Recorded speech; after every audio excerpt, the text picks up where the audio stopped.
Continuing production of The Open Mind has been made possible by grants from the Rosalind P. Walter Foundation, the Bluestein Family Foundation, Phyllis and Richard L. Gelb, the Malkin Fund, the Center for Educational Outreach and Innovation at Teachers College, Columbia University, and from the corporate community, Mutual of America and Rudolph Finn.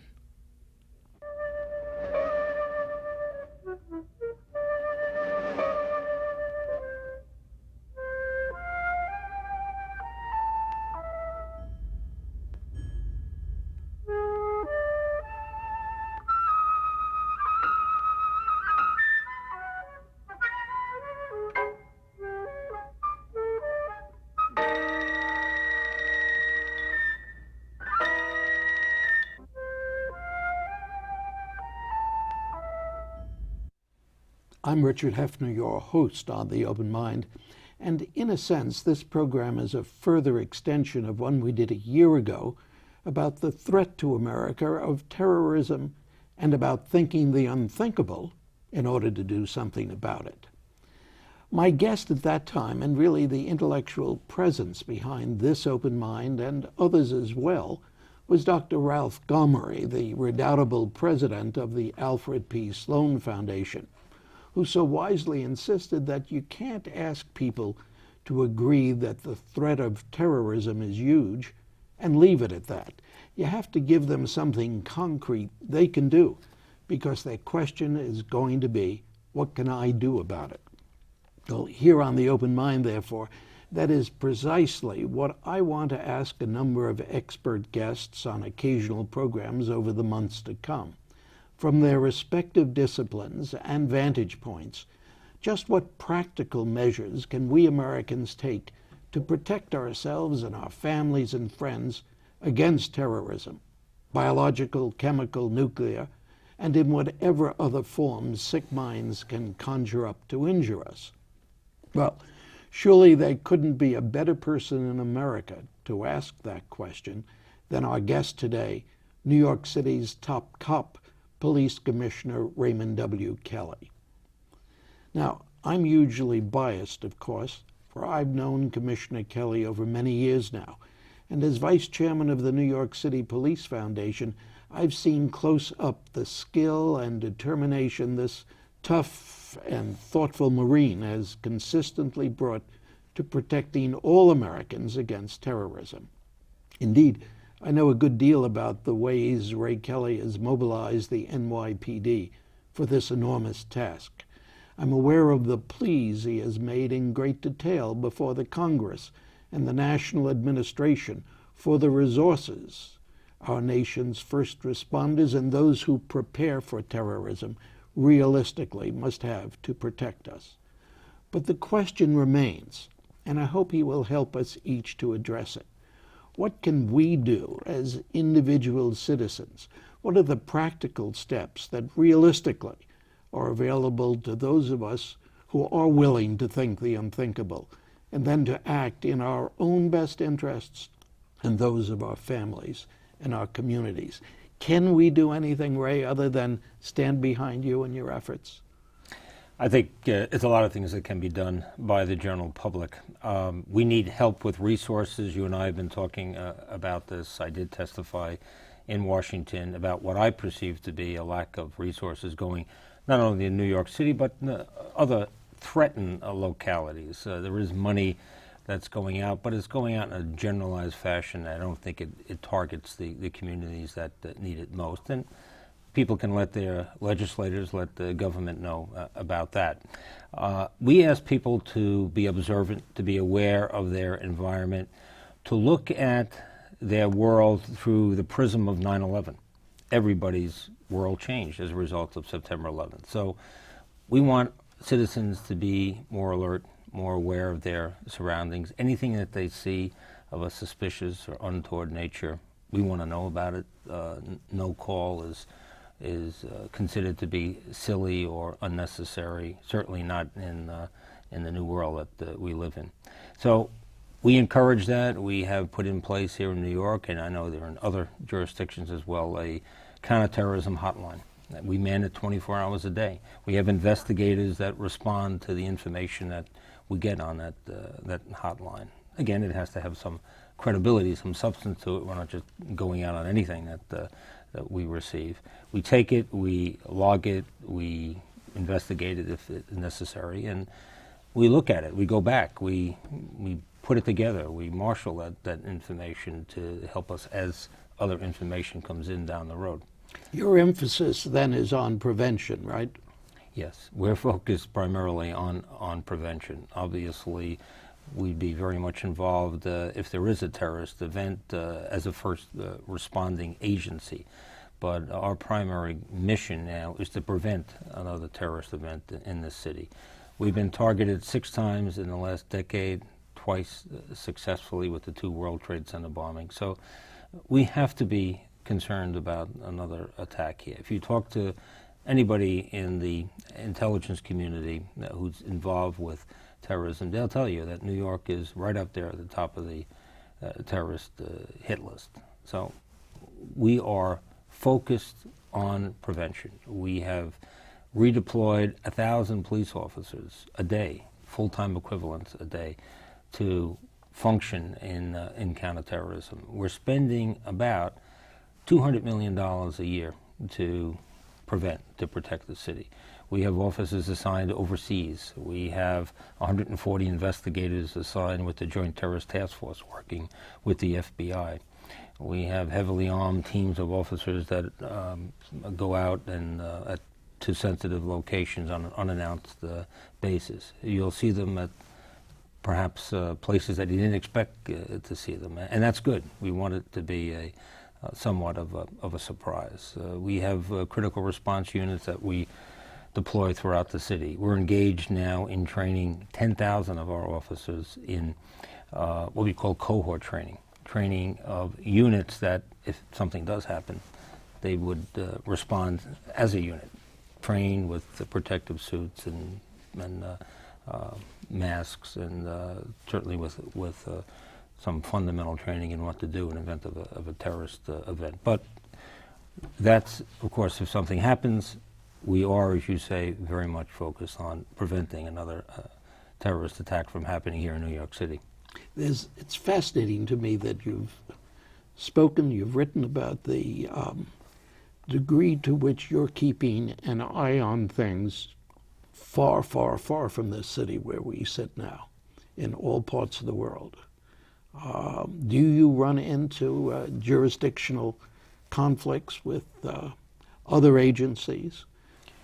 Not really. Other agencies may not be too happy about it, but we really haven't had any conflicts. Our view is that we have to do everything that we can to protect this city, to get any sort of leg up, any modicum of information that will help us better protect the city. There was a recent bombing on March 11th in Madrid. We had our investigators there that day. We had another team, a reinforced team there, helping that investigator the next day.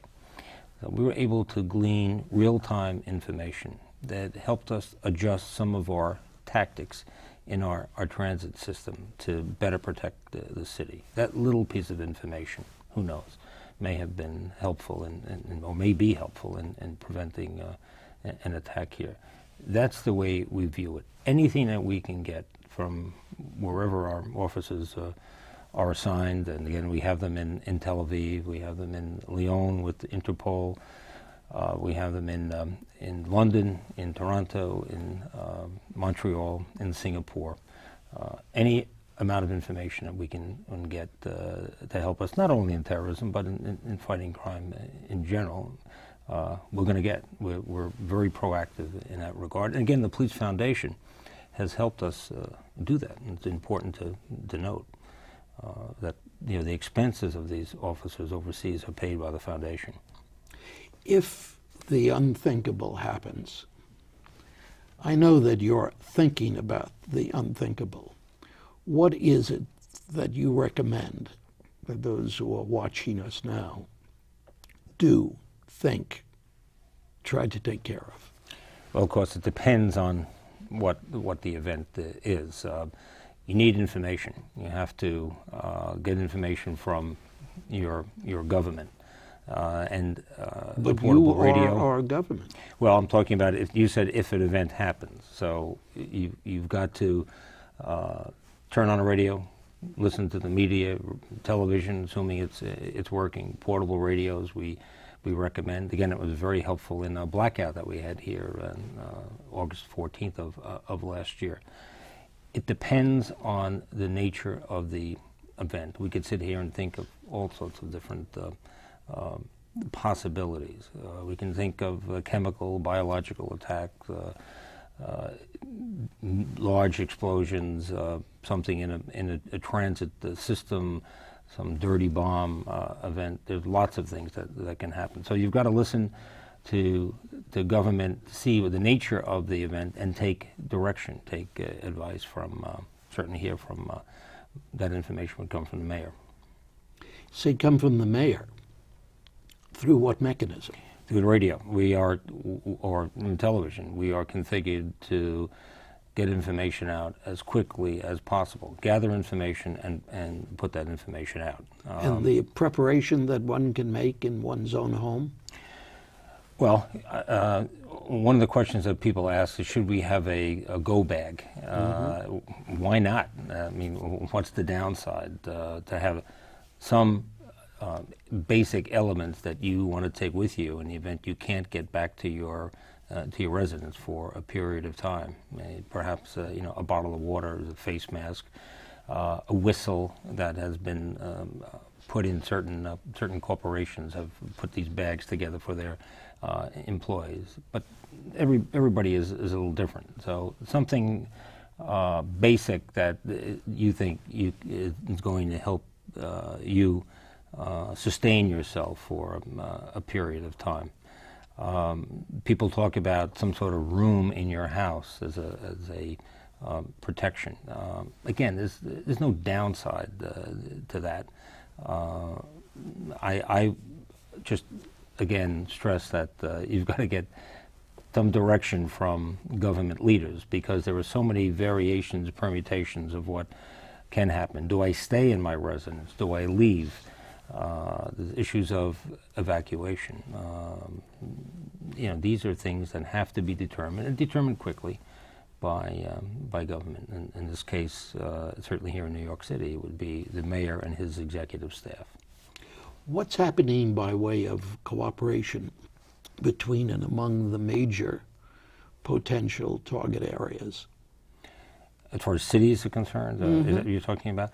Well, we certainly communicate and talk to other cities, Chicago, Los Angeles, Washington. We have, I think, a strong relationship with London, and we're looking to strengthen the relationship with other European cities, because in many ways they look more like New York than perhaps other U.S. cities do. So the world has gotten smaller.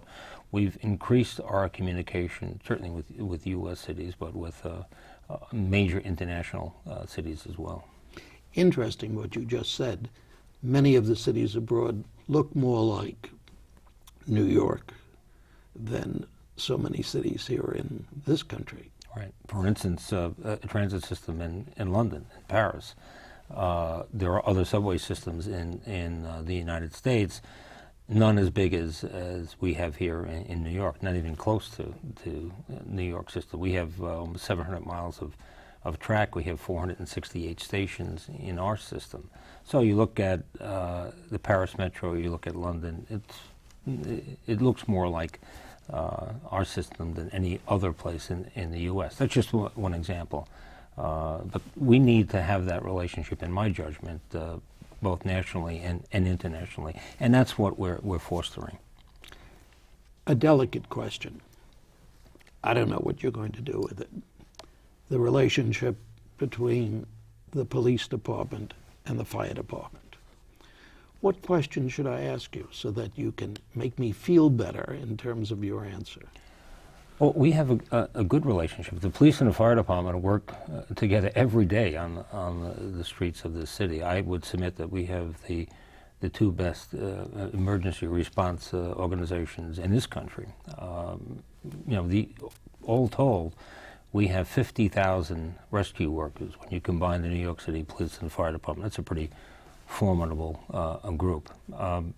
There are some competition in some situations where certain units in the police department and the fire department want to help people. I mean, the citizens don't pay any price for this. Actually, it results in better service and more rapid service. So a lot of this is blown out of proportion. They compete on the sports field, football, boxing, hockey. They have all of these games that are going on. It's generally speaking a healthy rivalry.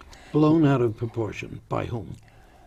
It's good reading. It's the media. It's if there is some tension at a scene of something, as I say, it generally results in who's going to provide the service and who gets there first. That sort of thing. So the public doesn't suffer, but as I say, it's good fodder for the tabloids here. Have you any problems with what the press has been doing with the question of terrorism? Problems? No. I think it's obviously a very, very important issue these days, and I think people have to be reminded of it. Even here in New York, I know once you get away from New York, a lot of not that much thought given to it, and it's kind of understandable. But we've been targeted here. But even in New York, you can feel a certain drift. People don't always stay focused to it. So I think when when it's written about in the paper and the media, it's generally speaking a good thing, because we want people to think about it. After 9/11, my strong feeling was that when you went outside of New York, as you're suggesting in part, there was much, much, much, much less awareness, much less than we wish there continued to be. Yeah. I even felt that in New York. When I left downtown, when I left the site of the disaster, life was going on almost as it had gone on before. Do you think when you go to Washington, when you make your pleas for the kind of funding that you feel we need, that we have largely set that all aside? Set the threat, that we're not responding adequately because it's not that immediate as it was on 9/12 and 13. Yeah, I think we all tend to live in the short term, and if it's not an immediate problem for us, we have other things in our lives to focus on. And I think the terrorism threat by much of the rest of the country focuses on New York and Washington, the two targets hit on September 11th. And you're right. Even in New York, I was here when that happened. I wasn't in government, but once you got north of Canal Street, life went on very soon after that. And I don't know. That's almost something good in a way. It's the ability to have life go on and respond. New Yorkers are pretty tough and gritty people. People were very generous, very helpful, down at ground zero, food, money, all of these funds have a tremendous amount of money now for all of the victims of 9/11, particularly the ones in public service. And it's understandable. It's kind of the human condition. But we being people in the emergency services, can't forget about it. We have to focus on it every day. We have drills here literally every day in the city where our police officers are mobilized and marshaled to respond to an event, to a terrorist event. We're training every day. As I say, our cohort training, we're going to train a total of, we're up now to about 3,000. We're going to train about 10,000 officers in being in a chaotic situation, wearing protective suits, wearing masks. That's what we're doing every day. That's our job, to prepare for it. The public, they'd like them to think about it, but also there is probably some benefit to just getting on with your life. And it was surprising to me, really, in New York, immediately after September 11th, how life did seem to go on in the northern part of Manhattan and the other boroughs so quickly. I know my wife didn't believe it when I said, when I was down at Ground Zero, that when I got to Canal Street, it was like as though I were in another country. And so I can understand it as you do, that people at a distance don't feel the way we did here in New York. What about other countries? Are other countries investing resources to a lesser degree, to a greater degree, in the threat, against the threat of terrorism? I think the Madrid bombing was a huge wake-up call. The bombing in the Moscow subway system, which is in February, was seen as sort of an internal thing, Chechnyans and the Russians, and it was just another manifestation of that dispute. But the Madrid bombing, I think, was a huge wake-up call for Europe. And Europe has been sort of put on alert as a result of that. So I think you'll see more of an investment, as you say, more of an awareness, a consciousness. It wasn't really seen as their problem. I think now, certainly after Madrid, it's seen a lot more likely that it can happen in a major capital in Europe. Did Madrid change anything in Washington in terms of the availability for you and your colleagues in terms of resources? In terms of resources, I'm not certain. I don't think so. The resource process is a somewhat ponderous one in terms of when the budget's put together, and it takes a while. Again, the budget is formulated by the administration, but it's passed by Congress. It's ultimately a product of Congress, and the next budget won't be passed and won't be issued, you might say, if it's on time, until October 1st of this year. So I'm not certain what the impact of Madrid was on funding or the thinking about funding. Yes, we've gotten some alerts, and you get certain things from Homeland Security and, obviously National Security Director, has been saying things like, because the terrorists seem to have significantly impacted on an election, there's certainly a possibility. They may be emboldened to do something in this country. Those sorts of warnings have come out. As far as funding, I don't know. It remains to be seen. What do we need? What do we really need? What do you need here in this city? Well, we need information, and we need a steady flow of money. We need intelligence information from the intelligence community to keep us up to speed as to what's going on. Are you getting that? We get most of that. We get some of that. I think there could be a better job even there, and I think the agencies have to do a better job of communicating within themselves, you might say. They're still trying to work out their own internal communications issues, and then they have to communicate that to local law enforcement. That's by the agencies, much better. You mean the FBI and the FBI, CIA? CIA, DIA. There are other intelligence agencies as well, National Security Agency. But they all ultimately fall under the DCI, as far as intelligence is concerned, the FBI not, but the Director of Central Intelligence. But I think we need information, a freer flow of information, plus we need money. We need money for ongoing operations. It's not enough just to focus on first responders, just to say, here's money for equipment. There's only so much equipment that you can use, only so much equipment that you can have in place waiting for the big event. For us here, we need to handle operational expenses. We're spending overtime every day to cover sensitive locations in this city, locations that we deem to be not only national targets, but indeed international targets. For instance, the New York Stock Exchange. I mean, that would be a tremendous symbolic and substantive target if we're hit. So we have resources dedicated to the stock exchange and other locations throughout the city. We're not just protecting the city, we're protecting the country. But that is a daily cost, a daily expense that adds up to about $200 million a year for the police department alone. And that's, continues every day. So yes, we like new equipment. Yes, we want to have money for training, and we have gotten some money for training, but we also need operational expenses addressed.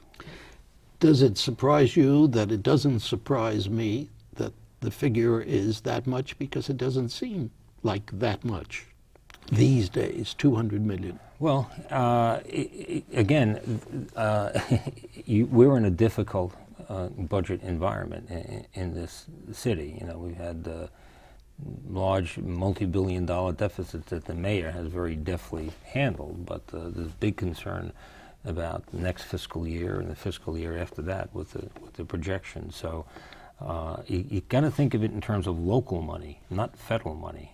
We don't print money here. We have to have a balanced budget every year. So when you say it doesn't seem like a lot of money, it is a lot of money on a local level. No, I didn't mean on a local level. I mean as receiving that money. Oh, from the federal government. From the federal government. Yeah. Well, there's about $3.5 billion a year that comes through Homeland Security to localities throughout the country. Now, that might not seem like such a large amount of money when you spread it out throughout the 50 states. And indeed, under the formula now, that's precisely what's happening. It's going to all 50 states. Of course, we would argue that it should go to the high-threat cities, high-threat localities, to a much greater extent than it's going now. To the credit of the administration, they have put forward a proposal that adjusts that somewhat. But again, the budget is ultimately a product of Congress and what Congress decides to do. Right now, in 20 seconds, are you optimistic about that? Cautiously optimistic. Cautiously optimistic? Well, we'll see what happens. There are 80 localities that are now in the high-threat universe, you might say.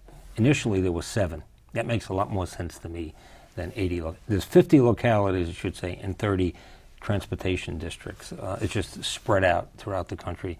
That looks, to me, like business as usual in Washington, and that has to be narrowed, or at least the funding for those 7 locations that are a much higher risk in most people's minds greatly increased. Good luck. Thanks a lot. Ray Kelly, thank you for joining me today. Good to be with you. And thanks to you in the audience. I hope you join us again next time. And if you would like a transcript of today's program, please send $4 in check or money order to the Open Mind, P.O. Box 7977, FDR Station, New York, New York 10150. Meanwhile, as another old friend used to say, good night and good luck.